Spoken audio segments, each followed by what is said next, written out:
माननीय नितिन नवीन से आग्रह होगा कि आप भी 2 शब्द कहें। माननीय अध्यक्ष जी, सर्वप्रथम मैं आपको इसके लिए बहुत धन्यवाद देता हूं कि आपने एक सदस्य के रूप में जिस प्रकार से मुझे आज सम्मान दिया है और पूरा सदन जिस प्रकार से मेरे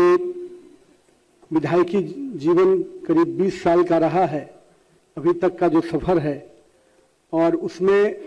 सब लोगों के साथ मिलकर जब काम शुरू किए और मुझे लगा कि आज का दिन मैंने कभी कल्पना नहीं की थी, और आज जिस प्रकार से आप हमने सभी अभिभावकों के शब्दों में मैं कहूं जो आशीर्वाद मुझे मिला है, निश्चित रूप से मैं पूरे सदन को इसके लिए आभार व्यक्त करता हूं। माननीय अध्यक्ष जी, सदन ने अपने माननीय उप मुख्यमंत्री आदरणीय सम्राट चौधरी जी, माननीय उप मुख्यमंत्री विजय सिन्हा जी, अपने वरिष्ठ मंत्री आदरणीय विजय कुमार चौधरी जी, हमारे सभी दलों के नेता हमारे आदरणीय सरवीन कुमार जी, हमारे लोजपा के राजू तिवारी जी, ज्योति मांझी जी, माधव आनंद जी, हमारे विधानसभा के उपाध्यक्ष नवीन नारायण यादव जी, मैं सबको और पूरे सदन को, हमारे सभी साथी जिनके साथ हम लोगों ने काम किया है,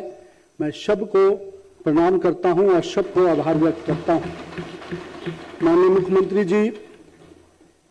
जब से हम लोग सदन में आए तब से इनको काम करते देखा,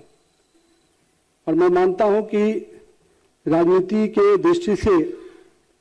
जो नए लोग आते हैं राजनीति में,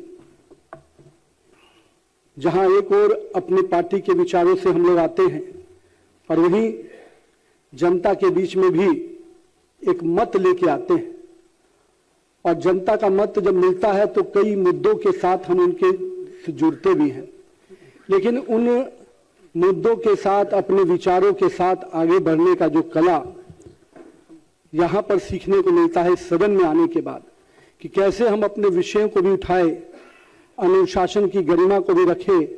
और साथ ही साथ ये भी कह सकते हैं कि अपने जनता की आवाज बनकर भी हम बैठे। तो कहीं ना कहीं इस पूरे तीनों विषयों को साथ में लेकर एक विधायक के रूप में हम यहां बैठते हैं, और यहां से सदन की भी गरिमा कैसे बढ़े इसकी भी चिंता करते हैं। मैंने मुख्यमंत्री जी को कई अवसरों पर देखा है। 2006 में मैं पहली बार विधायक बना अध्यक्ष जी, और तब से लेकर मुख्यमंत्री जी ने किस प्रकार से पूरे बिहार की छवि को, अभी चर्चा विजय चौधरी जी जिस शब्दों का कर रहे थे, हम लोग भी बिहार से बाहर जाकर पढ़े हैं, और उस पढ़ाई लिखाई करने के दौरान किस प्रकार के शब्दों का प्रयोग बिहार के लिए किया जाता था। 2005 के पहले का कालखंड मैं इस सदन में सत्ता और विपक्ष के रूप में नहीं है कि उस छात्र के रूप में बता रहा हूं जो हम लोग भी पढ़ते थे तो जब, और उस पूरे बिहार की उस छवि को उस समय से लेकर और आज जब हम 2026 में खड़े हैं तो कहीं ना कहीं लगता है कि अपना बिहार आज देश में भी अगर सम्मान पा रहा है तो कहीं ना कहीं हम लोगों ने पिछले 20 वर्षों में जो बिहार की छवि बदली है उसका एक बहुत बड़ा कारण है। माननीय प्रधानमंत्री जी ने मुझ पर भरोसा किया, पार्टी के काम करने के इन्होंने सिस्टम को हमेशा सम्मान दिया है, और मैं ये मानता हूं कि इस सदन में कई ऐसे हमारे पूर्व के वरिष्ठ नेता रहे हैं जिन्होंने बिहार को कई गरिमामय समय दिया, लेकिन कुछ लोग जो अभी साक्षात रूप से हमारे सामने हैं, जो नेतृत्व हमारे सामने हैं, जिनसे हमें प्रेरणा लेनी चाहिए। मैं कह सकता हूं कि देश के प्रधानमंत्री जी ने जहां सेवा के भाव से काम किया, वहीं माननीय मुख्यमंत्री जी ने सुशासन की प्रक्रिया को पूरी तरह से सरकार में रहते हुए कैसे हम ट्रांसपेरेंट सरकार दे पाए, ये छवि कैसे बने, उस परिस्थिति में जब बिहार निकल कर आया था और आज जिस परिस्थिति में हम बैठे हैं, मुझे लगता है यहाँ पर बैठे हुए सभी सदस्यों के लिए ये अपने आप में एक ऐसा नेतृत्व है जिससे हम सबको प्रेरणा लेने की हमेशा जरूरत रहेगी। ये सदन मेरे पिताजी के मृत्यु के बाद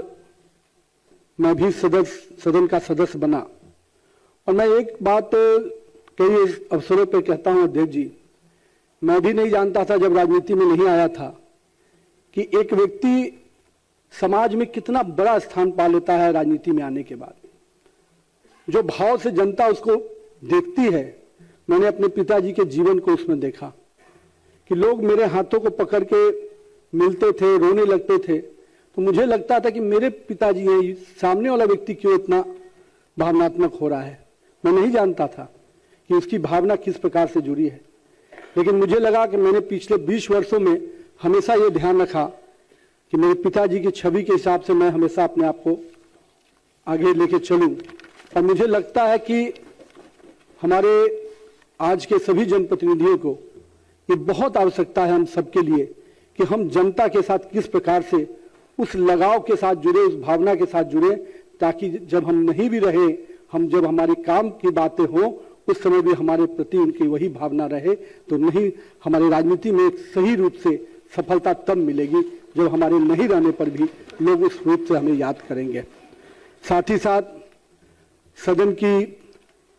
हर छोटी बड़ी घटनाओं का से मैंने भी बहुत कुछ सीखा है। हम लोगों ने सदन में सरकार में रहते हुए सरकार के विषयों को कैसे उठाया जाए, कैसे अपना काम विधायक के रूप में कराया जाए, और साथ में विपक्ष में भी रहे तो विपक्ष की भी जो गरिमा होती है उस गरिमा के साथ कैसे काम किया जाए। दोनों ही समय में हम लोगों ने काम करने का मौका मिला और मैं मानता हूं कि मेरे राजनीतिक जीवन में इस सदन का कामकाज को देखकर बहुत कुछ सीखने का मौका मिला है। तो ये अपने आप में एक ऐसा स्थान है जहां देश में, विश्व में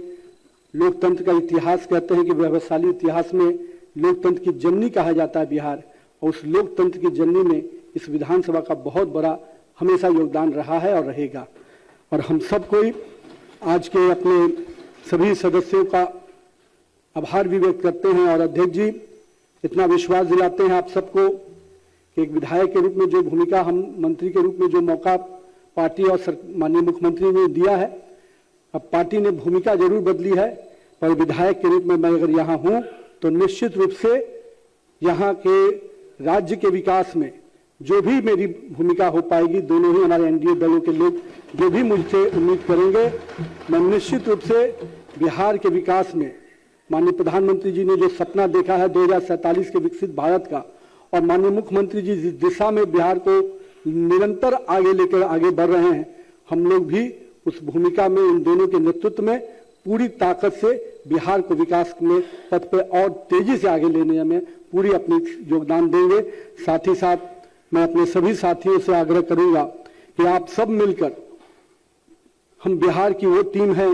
सत्ता और विपक्ष में कोई भी लोग बैठे, पर बिहार की छवि अगर बड़ी होती है तो उसका सम्मान सबको मिलता है। आज मैं जब देश के में दूसरे राज्यों में जाता हूं, लोग बहुत हमें उस रूप में नहीं जानते, लेकिन बिहार के नाम पर जब लोग मिलने आते हैं और जिस भाव से मिलने आते हैं, वो लगता है कि आज बिहार के लोगों को एक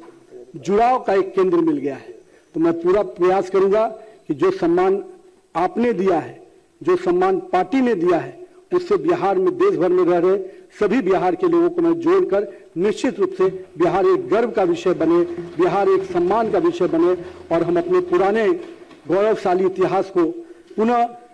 वापस लाने की दिशा में जिस प्रकार से माननीय मुख्यमंत्री जी के नेतृत्व में हम लोग काम कर रहे हैं, निश्चित रूप से 2047 में भारत भी विकसित होगा, बिहार भी विकसित होगा और बिहार अपना पुराना गौरव भी वापस लेके आएगा। बहुत बहुत धन्यवाद।